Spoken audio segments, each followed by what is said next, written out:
Mukyala w'omukulembeze w'eggwanga era nga ye minisita w'ebyenjigiriza n'ebyemizannyo Janet Kataha Museveni asiimiddwa olw'emirimu gy'akoledde ttiimu y'eggwanga the Queens mu kaweefube waayo okuyitawo okusamba mu kikopo kya Africa 2017 ekiyindire Gabon.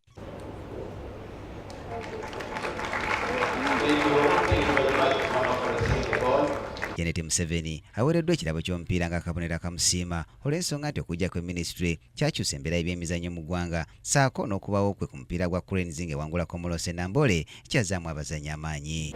A symbol today, all of us gathered here for a prayer breakfast, and we want to celebrate the Cranes by just holding this ball here today. Mukyala Museveni asiimiddwa ku mukolo gw'okusabira eggwanga ogubadde Hotel Africana nga gutegekebwa buli mwaka era ng'eno gy'asinzidde neyeeyama okulwana n'okufiirawo okulaba nga ttiimu y'eggwanga the Queens eyittimuka mu nsi yonna. So that they can truly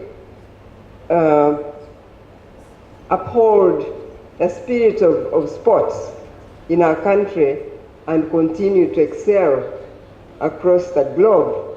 We want them to be a power on earth. Cranes yawangula Komolose Nambole ku ggoolo emu ku bwereere yateebwa Farouk Mia n'eyitawo okuzannya mu kikopo kya Africa 2017 ekiyindire Gabon era n'eyiggyako ekikwa kya myaka 38 nga tekiika mu mpaka zino. Olunaku lw'eggulo Cranes yagudde maliri n'eggwanga lya Ghana nga tewali alengedde katimba ka munne mu mpaka z'ekikopo ky'ensi yonna 2018 ez'okusunsulamu. Olunaku lw'enkya Congo Brazzaville ekyaza Misiri mu kibinja F olwo Uganda Cranes yakudda mu nsiike ng'ekyaza Congo Brazzaville ennaku z'omwezi 12 omwezi ogujja.